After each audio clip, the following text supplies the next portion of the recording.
Welcome back to Dumbest in the Room. Today's guest, I'm lucky to have him. He's 108 years old. He's a news producer at WAVY-TV 10. He produces the 6 p.m. newscast, which is, I think, the highest rated newscast in the market any time of day. Bob Bennett, thank you for being here. Thank you for having me. And 108 feels that way, but it's a little less than half that. It's going to be 53 coming up here in a couple of weeks. Gotcha. I don't know how that started. Every time I see you, I add some years to you. I get older and older and older, and I feel older and older and older. So, what can you do? All right, that's what the job will do to you. True. Hey, so you produced the 6 o'clock news, but let's talk about how you got to that point. Well, that's a good question. So when I started out, this was a childhood dream of mine, was to be a weatherman on TV. And I watched a lot of weather in Philadelphia and New York. I grew up halfway between both cities, and I really wanted to do that. I even had a weather map in my bedroom and everything, and I would pretend that I was going to be a weatherman. But you get to college and things change. Because they started throwing things like math and science at you. And that didn't work out so well. So I decided to go the TV route anyway. I wanted to do television. I wanted to be on air. So I went through the motions with that. Everything went well. I did some radio. I did college radio. I did a little bit of commercial radio. And then I had my internship. And my internship basically changed my mind about being a reporter. Instead, I decided to work behind the scenes. I did not have to dress up. I did not have to worry about shaving. I didn't have to worry about my appearance every day. And I still enjoyed doing what I was doing by writing and putting something together every day. So that's how that all started way back in the early 1990s. You may have heard of them. Yeah. I was born in them, so. Yes. Okay. So you work at WAVY-TV 10 now. You've been there about almost 10 years, right? Almost 10 years. Yep. 9.5 at this point. Yep. So let's talk about where you were before WAVY. Okay. Before that, I've been in the market twice. I worked at another television station in this market for 7 years, went to DC, and I came back.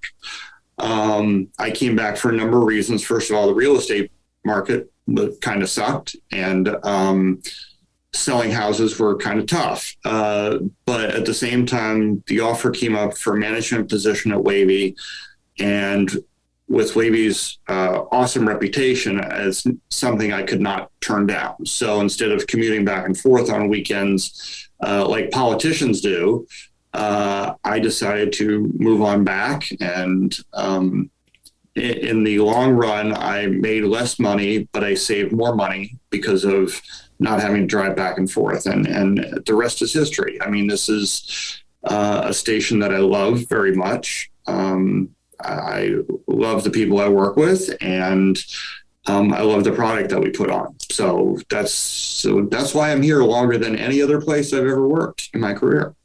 WAVY's lucky to have you. Well, so, you. Obviously you're 108 years old. You've been around. So I talked with Don Slater, and he mentioned that when he kind of started there, WAVY was at the bottom. Now, as the producer of the 6 p.m. newscast, you produce the highest rated show in the market. Yes. So in your 10 years, how was that kind of pun intended, how has the wave been?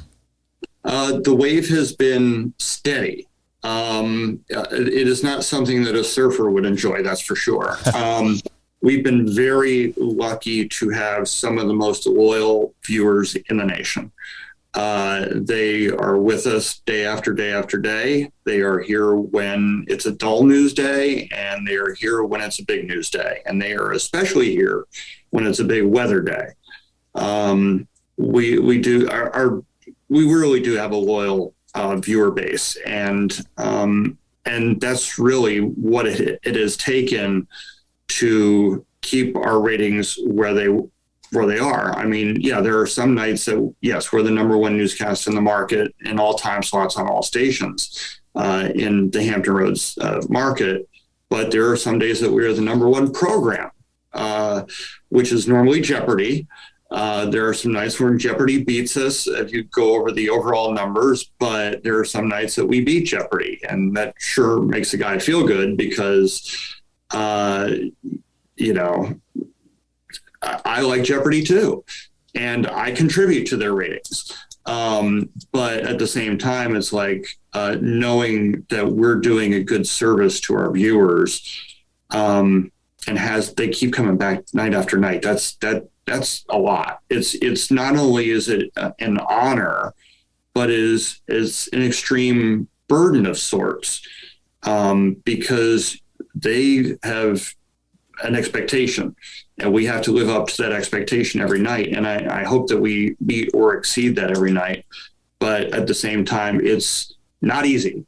But it's also what I like about what I do. It's a good challenge every day. Let's talk specifically about what you do day to day. So when you come in the door, what's the first thing you do? I get a cup of tea because I cannot work without caffeine. I don't drink coffee. I know I'm weird. I don't either. But I know you don't drink coffee either, but, it's one of those things where I've never liked the taste of coffee. So I always go get tea. Once I do that, I, open things up, open up my email, open up, what we call our day book, which is where all the stories of the day live. Any breaking news from overnight lives in there. Reporter assignments that are already in there live in there. So I go through there, make my list. I also make a list of important national stories, stories that are of high interest, like consumer stories or medical stories or whatnot. And I go through those very carefully until we have our morning meeting.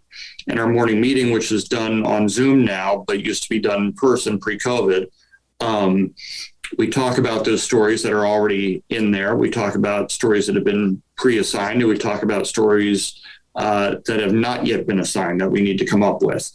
And the past couple of years, it's kind of been an easy lift because we've had a lot of COVID stories, and we've certainly had a lot of stories about racial inequity and especially with what's happened in Elizabeth City the past year.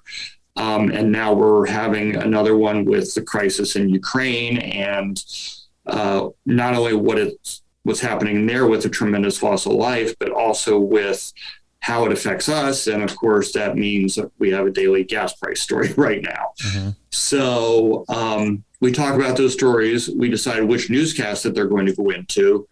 And then my job is to put it all together in a nice little half-hour package, while some of the other producers work on some of their other newscasts. Like someone works on the 5:30 and someone works on the 4 o'clock newscast. And we all have our little blocks to put together, and we also write them too. It's not just assembling them in the right order, but it's also about writing them as well. Let's talk about the order. And then after that, I want to talk about how I'm a loyal Wavy viewer. I only ever watch Wavy, but I've noticed that, each newscast at night kind of is a little bit more information, mm-hmm. pushing to the 6. Mm-hmm. So that is what we call vertical teasing. What we want to do, first of all, I'll go back to the ratings thing where we do have the highest rated newscast in the market, but that is built upon our other newscasts. Our 4 o'clock newscast is number 1. Our 5 o'clock newscast is number 1. But as the evening goes on, those numbers continue to grow, mainly because more people come home, they turn on the TV, they want to see what's going on. But a good reason to do something like that is if you're a casual viewer and it's like you're going to watch just 4 o'clock newscast and it's like, okay, well, the news is over. I'll just turn it off at 5 o'clock, or I'll let the kids watch something at 5 o'clock, or whatever you're doing.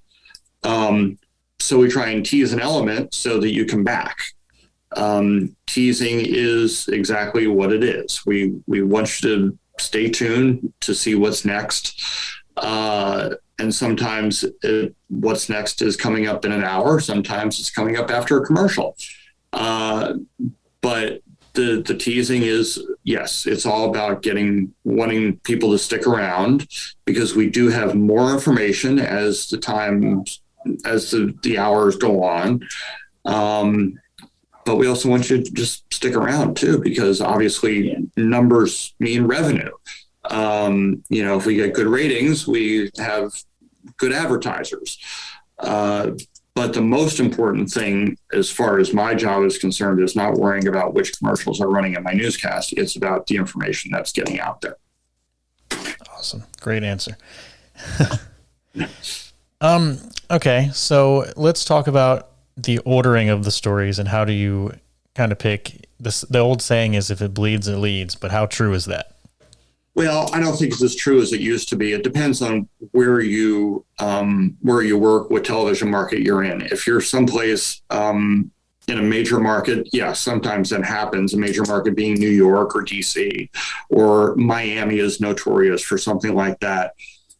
Here, I think that we try to find stories that are impactful. And yes, the homicide of the day or the shooting of the day is not always impactful, but it may be breaking at that point. So obviously you want to get the word out right away that there is a public safety danger. Weather is another one of those situations where a lot of the newscasts we lead with weather, because there is imminent weather going on. There's rain going on. There's snow going on. There could be some kind of warning of some sort for severe thunderstorm or a tornado going on. You have to do the immediate things, obviously, first. There are some days when it's just an average day, and we do have those. But that's when you use the most impactful stories. Like for a couple of days, we did lead with gas prices. And it should be no surprise that, because it's such a widely important part of our lives right now, that all three of the television stations in this market, the first night that we led with gas prices, so did they. It's just a huge impact, and it's also very much a shocking thing too, because I have never seen gas prices go up this fast before. So obviously that takes a bite out of people's wallets. We like to do stories like that because people care about their money. People care about their livelihood. People care about whether they can go on vacation or not. I have personally delayed road trips for the next few weeks because it's like, I don't want to pay that kind of price for gas.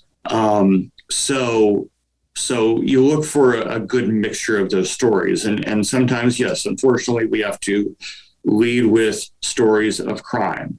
But we look for stories of crime that have a high impact or have the emotional value to them. We still need to report on other crimes because people want to know what's going on in their neighborhood. So, I mean, it would be the same as anyone calling us at the station saying, hey, there's a lot of police down the street from us. What's going on? Well, obviously, that's something we want to cover because it's like, if one person's wondering, other people are wondering as well. Mm-hmm. But we also try to do those stories, too, where we talk to police departments and people of authority in the community to try and figure out how to curtail that crime or what we can do to keep the crime from happening in the first place. So we always try and look for a decent balance with that. It's interesting that you mentioned like the different markets do things differently. I mean, in your experience where you worked in DC and here, how has that differed? Well, DC was very government oriented stuff. My 6 o'clock newscast in any given day would probably look like the network newscast that we see every night. You worried about whether the budget was going to fall off the fiscal cliff. And still in the 20 months that I worked there, I never knew what a fiscal cliff meant. It's complicated, but you do have a different kind of viewer there because national news is local news in the DC area. Most people work for the federal government. And if you don't work for the federal government, you want to know what's going on in the surrounding communities. Washington, D.C. is not the center of the universe when it comes to Washington, D.C.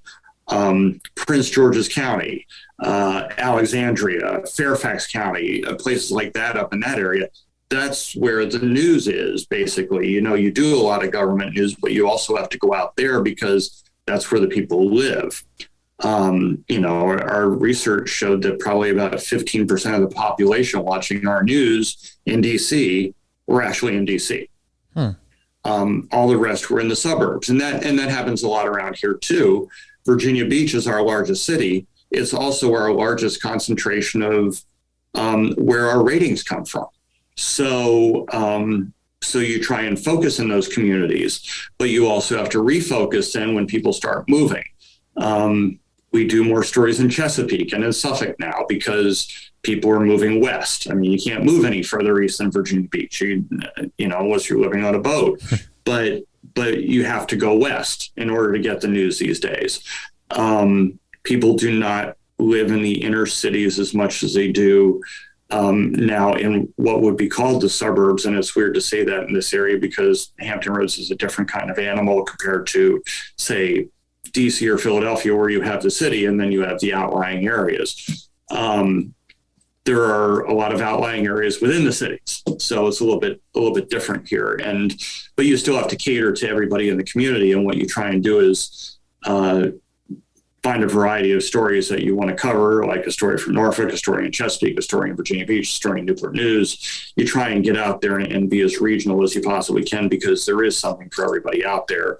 And there are a lot of people from everywhere out there to watch. Gotcha. All right. Let's talk a little bit about ratings because in the almost 6 years that I worked there, RIP, not anymore. Well, you still have a week and a half, and we appreciate your, or a few days from when this will be on. Yeah, just 3 days after this, 2 days. And I'm going to stop you for just 1 second because we are going to miss you terribly. It's been an honor to work with you. It's been a lot of fun to work with you, and I know that we only got a few chances to do that during your time on the weekend mornings, and all of a sudden Bob gets called in at 5 a.m. on a Saturday. But it's been a pleasure and a joy, and I'm not going to get mushy on this, but we have a lot of love for you. So, okay. All right. I won't all right. That's it. Well, thank you. And I'm going to miss all you guys too, but I will not miss waking up at 2, 3, 4 in the morning. I don't blame you. All right. So the ratings, in the almost 6 years that I worked there, I don't fully understand. I hear a lot about meters, and obviously as the producer, your job is to time the show. So how does the timing work hand in hand with these meters, and that works with the ratings? That is I could say it's a secret formula, but it really isn't. Your viewers and listeners would be interested in some of this stuff. So we have a rating and a share. And the thing that I look at more than anything else is the share, because the share is the percentage of people watching your show at any given time. We have 3 things that we look at. We look at what we call HUT levels, homes using televisions. And you can see that on a rating sheet as a fairly large number. And usually around the time that I'm on the air, a HUT level is at about 50. And that means about 50% of the televisions in the area are turned on. The rating and the share point is basically giving you the percentage. To me, the share is something that I look at very carefully because of the, say, 50% of TVs that are on, 28% of those might be watching WAVY News 10 at 6. That's a good number because remember, you have hundreds of channels to choose from. You have streaming to choose from. You can turn off the TV if you want. You have the radio you can turn on. You have satellite radio you can turn on. You can throw in, I guess they don't use DVDs anymore, but you could throw something into some kind of video player and watch that instead. You can watch YouTube or something like that. But when you have a large share, that means a lot to me and to us and to the station and to the company because you don't have to watch us, but you choose to. And that really means a lot to us. We do not take for granted the viewers that we have. And I also say that every night is an audition, because you never know who might be tuning in for the first time. But as far as that's concerned, as far as how we rate things are concerned, we do have a formula by which we have to hit certain points in our newscast, so that if we're so many minutes into the newscast and we hit a commercial break, it has to be at a certain point. If it's earlier than it's the point where it hits, you may be able to change the channel. And by changing the channel, I will lose that rating or that share. The same reason why, we go on at a certain time. We always go on at about 2 minutes before the actual hour, 6 o'clock. And we always do certain parts of the weather at, everybody, you can look at any station in this market, and everybody's doing the weather at the same time. And there's a reason for that, because we're trying to hit what we call a meter point, which means a little bit now, it means a little less now than it used to. But people who are asked by Nielsen, which is one of the ratings companies, to view us, your box is measuring that.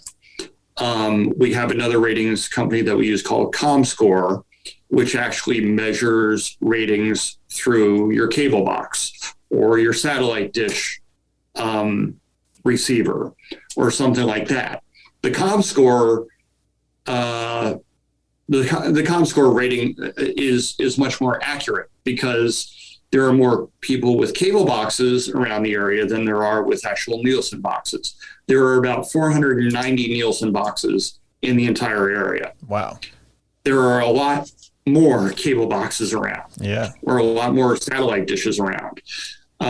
So when you're looking at Nielsen, it's like there are a few people picking the ratings for thousands.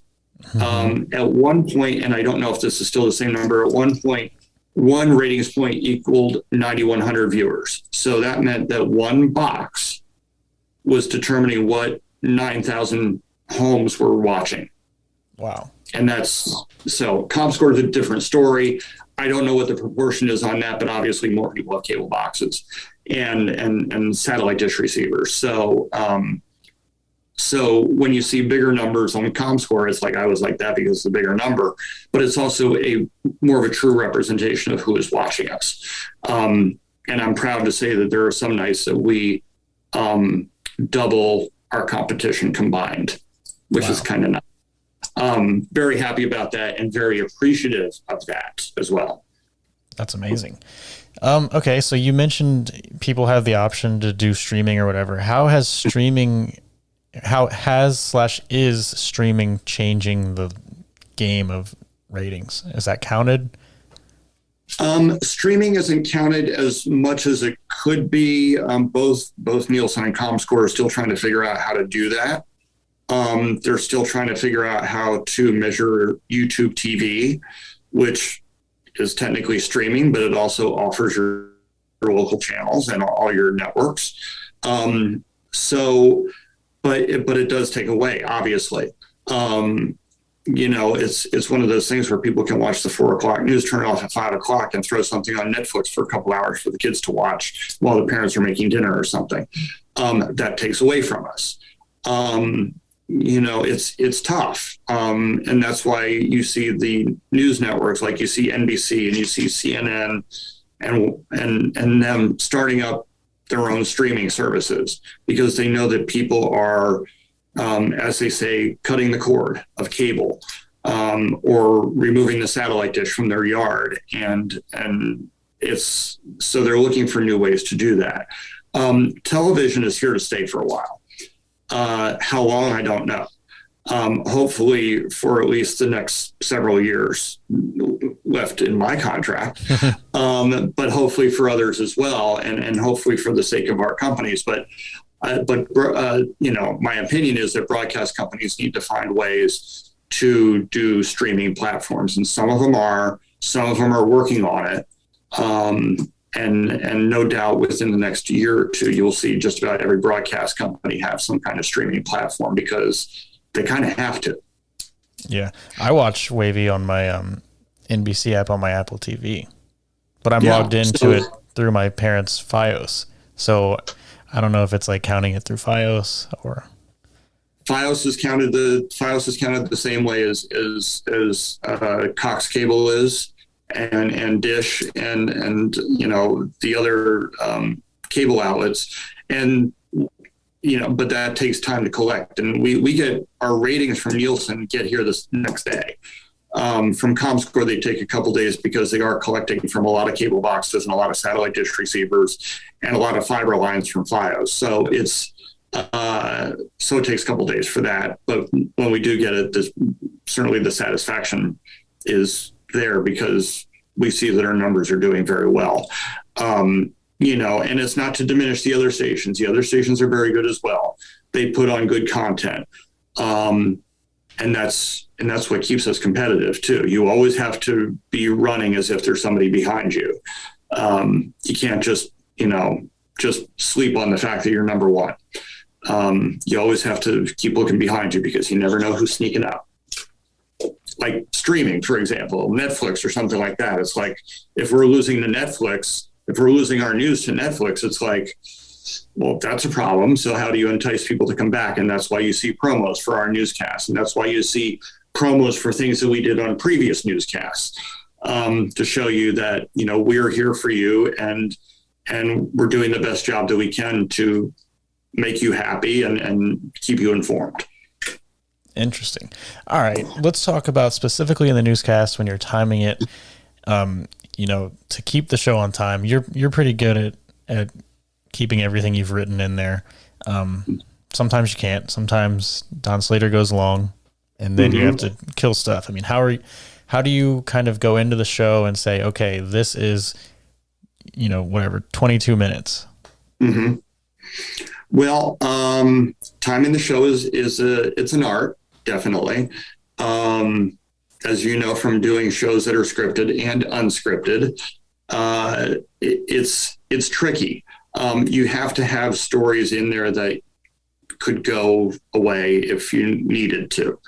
When you get into a situation where you have what we call wall-to-wall coverage, which is, okay, you get a tornado warning. Well, at that point, all bets are off. Don Slater, Jeff Edmondson are on the air, and I'm not getting my newscast back.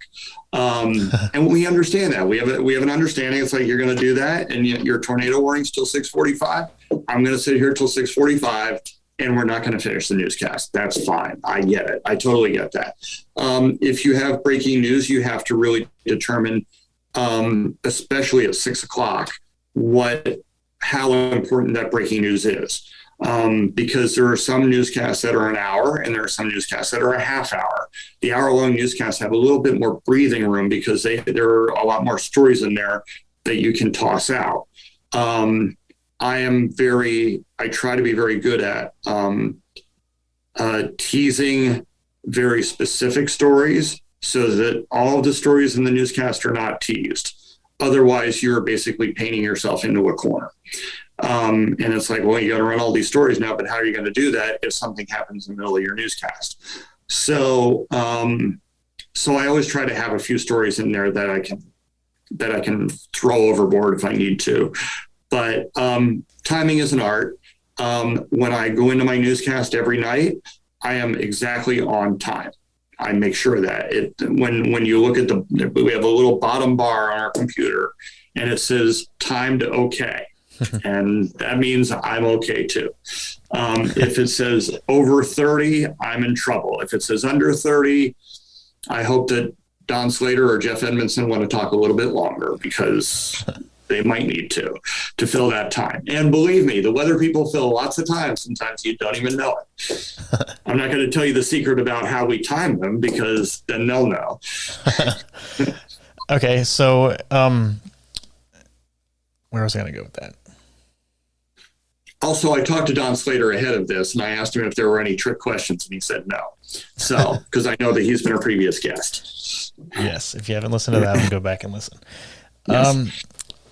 Okay, so obviously, you have Tom and Anita as your anchors. Anita, it's publicly known now that she's going to Chicago. Congratulations to her. Shout out. But these anchors have different reading styles and speeds, so that goes into your timing. How do you figure that out? Oh, that's easy. Our computer system actually times the way the anchors read, which they would call in the system, they call it a read rate. Tom is, when we first got our current computer system, we would time the anchors to see how long they would read, like a paragraph or a couple sentences or whatever, and that determined the read rate. I will say that Tom reads a little bit faster and Anita reads a little bit slower. So the best thing about that is it's even Steven. Yes, me. See what I did there. But yes, I mean, sometimes you have two anchors that read very fast.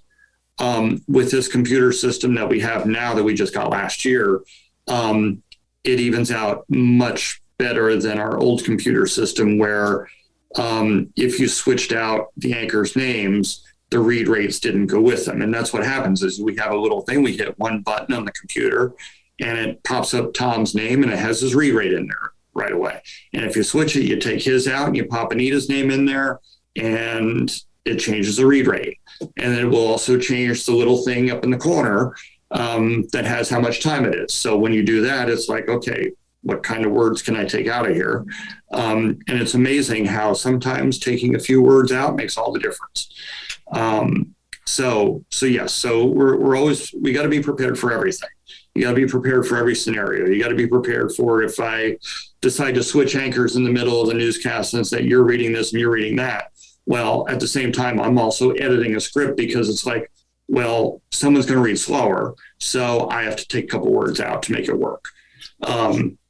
But our computer system is very good about that and is very good at timing everything. Thank goodness, because even though I'm 108 years old, I'm a little rusty at timing a newscast manually. I can do it, but I'm not as good as I used to be at it. And we find that to be an issue on weekends. If you're folks watching and listening, see on a weekend, every now and then a basketball game or a hockey game runs over a little bit. And because of that, NBC decides, well, we'd like to keep our newscast at 6:30. So you're going to have to cut 3 minutes from your newscast. And so we crunch a little bit. And there are other times when they decide that, well, we're so far into this, we will crunch our newscast and you can slide yours. So now we still have to worry about, okay, well, our beginning and our end time are two different things. So we have to adjust that. Our computer system does all of that. So that's good about our system. The least fun is having to crunch something because now you're taking out content and at times you're taking out commercials as well, which of course our second floor of the sales office does not like that too much, but it sometimes happens. All right, let's talk about two kinds of relationships. First, let's talk about relationships with your talent, because as we mentioned, Anita's leaving. You're going to be getting some mystery person. And I guess, trust is important between the producer and who is out there reading what you've written. Yes. There has to be an enormous amount of trust. And trust, of course, with Trust Anywhere has to be built. Tom and Anita and I have been working together now for the past 6 years. We know how each other function. We know how each other will react in a situation. They don't know the dirty little secrets of the control room, which are fine. And they don't need to, because there are some times when there is absolute chaos in the control room and I cannot convey that to them because if I panic, they panic and we cannot have them panic on the air. I try not to panic, but things happen and things go wrong and it just happens. It's television. It's live television. And it's exciting, yet challenging, yet frightening at times. But I think that the trust between the anchors and the producer are extremely important, because the producer is basically putting the words in the anchor's mouths. Mm-hmm. So I have to be accurate because they have to be accurate. You don't see me on television, you see them on television. And I have to trust that they're going to be okay with what I write. And there are others too that, when you think about it, I have to have a good relationship with the person who's putting it on the air for me, the director. The director is the guy who punches the buttons and makes sure that Reba. Yes. Well, and Justin, my guy is Justin, and he and I have worked together for longer than I've worked with Anita. I mean, we've been together probably for about 8 years now of the time that I've been here. So we have to know each other's quirks. We have to know each other's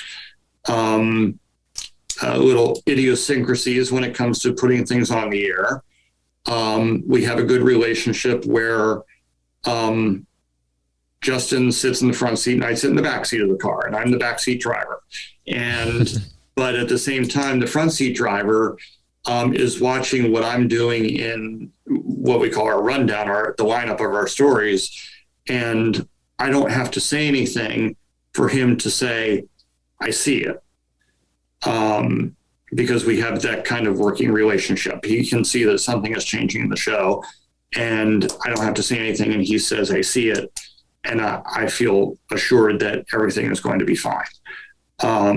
That is probably one of the closest relationships you're going to find in a television newsroom, is between a producer and his director. The producer and the anchors are extremely important too. That's within the newsroom. But when it comes down to it, for my half hour a day, my half hour a day that tens of thousands, if not hundreds of thousands of people are about to see, it has to be right, and it has to be clean, and it has to be as perfect as possible. And so I depend on my director to do that. And for that half hour, that person is my best friend, or he could be my worst enemy, depending on what happens and what goes wrong. And as you and I have worked together, it's like we've done very well together and caught each other's stuff. And that's important. It's a very, very close relationship. And it's not just on the air. It also comes to long-term planning. I want to try a camera shot. I should probably do it before the newscast airs. So we practice with certain things, and my director and I talk, a couple times a day before the show even airs. But there's some days that we don't talk at all because we're in sync. Mm-hmm. So that makes me happy. I don't think I'd want to have any other director than the one I have now, day after day after day right now, because he knows me. Yeah, Justin he's one of, if not the best in the business. And yes, you guys are like the old saying, you guys are like an old married couple. Yes. Sometimes you guys will go at it, but you guys both want what's best for the newscast. Absolutely. Absolutely. And he knows when something has gone wrong in the newscast, because we're very talkative in the control room during the newscast. If it's quiet and I'm not saying anything, he knows he did a bad thing. So, or probably vice versa, because then he just gets mad at me, and it's, so, and then we don't talk. And by the end of the newscast, we've made up, because we got to do it again tomorrow. I mean, the thing is, it's in outer space, so we got to do it again tomorrow. Talk more about that. What you just mentioned, it's gone. I mean, doing stuff live, mm-hmm. You only get one shot. Yes, it is. Yeah, you do get one shot. But at the same time, it's like anymore, your one shot is still around forever. Your mistakes go on social media. Your mistakes go on YouTube. Your mistakes go on web pages that are written about the business. And it happens. But the thing is, the best thing about this business is we do have tomorrow. We come back the next day. It's different every day. Um, it may be a bad newscast and things just didn't go right or whatever, but our viewers are very understanding. I don't come back the next day and then I look at the ratings and it's like half the people are gone. Mistakes happen. We try not for them to happen. I'd rather have a technical mistake happen than an editorial mistake happen, because the editorial mistake hurts our credibility. Certainly technical mistakes hurt our credibility too, but an editorial mistake where you get a name wrong or you get a place wrong or something like that, it really reflects on you. And I take that to heart. I have a very short drive home from work, but it gets much longer when I'm beating myself up on the way home if something goes wrong. And I do that because I care. I don't care about me. I care about our viewers. And I've always put them first and foremost in my career. It's like, there are some days when I get people angry in the newsroom because I want something. And I want to make everybody happy, but the people I need to make happiest the most are the viewers, because they have an expectation and I need to live up to or exceed that expectation every day. And if I don't, they're not going to come back. I think that was a really great answer you just gave. All right. So I have a few soapboxes that I'll let you get on if you want to. Okay. All right. All right. On the soapbox, ready to go. The first one kind of stemming off of you talking about, the credibility with an editorial thing. A big thing the last few years has been fake news or alleged fake news. So yes, take the stand. Fake news. Fake news, in my opinion, is not a thing. It's not. Everybody, there are too many opinions out there on television, on cable news. I wish these networks would sit down and talk to each other, but they're not going to. The fake news idea is fueled by a few people, and it's just not true. And I don't get accused of doing fake news, probably because my comeback is I cover shootings and fires. How is that fake news? You're talking more around here about local politics. Local politics is what it is. And sometimes it's kind of crazy and sometimes it gets heated, but it's not fake news. Fake news is something that it's imaginary. It's because some people get hurt by what someone says, or they don't want to believe the truth. And it's just no such thing as fake news. It's, the thing is, it's mostly opinion. So soapbox number 1 moved out, ready for soapbox number 2. I retweet your answer. All right. Okay. Soapbox number 2 is I don't even know how to kind of word it, but okay, like a mass exodus, and it's hard to find, producers and talent. What's going on nowadays? Okay, so the business is suffering the same type of mass resignation as the rest of the world. We're in a business that's not glamorous. It's, everybody thinks that they can come in here and make a lot of money. You don't make a lot of money in the business. You have to be passionate about what you do. In journalism, the fake news thing certainly is a factor in people wanting to leave the business. They don't want to hear it anymore. But journalism is alive and well, and it is tough to get people right now. I fully admit that. I have dozens of people, young people that I coach and mentor, and the number is not as big as it was 2 years ago. It's it's probably half of what it was, is because of people leaving the business. The hours are tough. The pay is not always the best in the world. Companies are working to fix that. But it's taking a while. We do have probably a greater resignation than the Great Resignation right now. But that doesn't mean that the business is dead. We are not dead. We are still very much alive. And I think that we're going to be okay. We are. We're going to be okay for, short term, it's going to be a little tough. Long term, things are bouncing back. And I believe that. And probably somebody's going to say, oh, things bouncing back, that's fake news. But it is, we are going to come back. I promise. Sounds good. Just a warning, just a warning to your listeners and your viewers. The young lady vacuuming is coming around the corner, so you may hear another noise besides me. Okay, that's fine. My camera's about to die, so we'll keep it short here. All right. Final soapbox. That was the last soapbox. Okay. All right. What advice do you have for anybody who's up and coming? I mean, I guess you mentioned, it's tough. You got to have passion.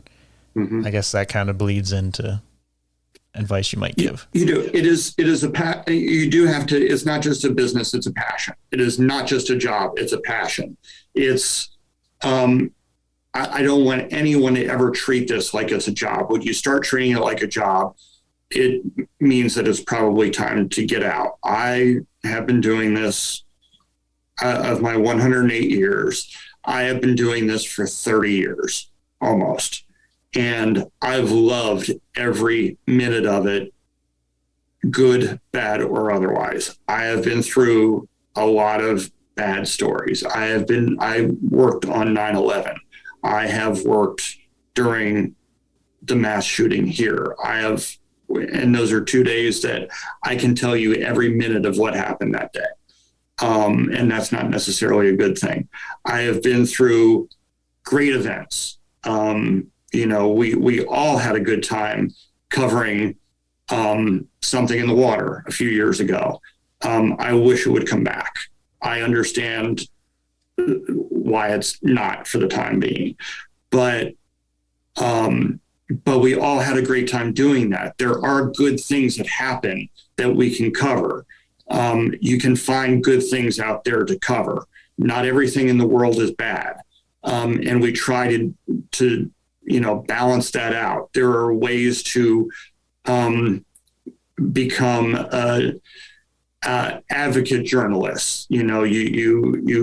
You're there for the little guy. The name that I can bring up for that anytime, Andy Fox. He is there for the little guy. Mm-hmm. And so, there's a lot of things out there in the journalism world that you can do. Producing newscasts is fun. It is.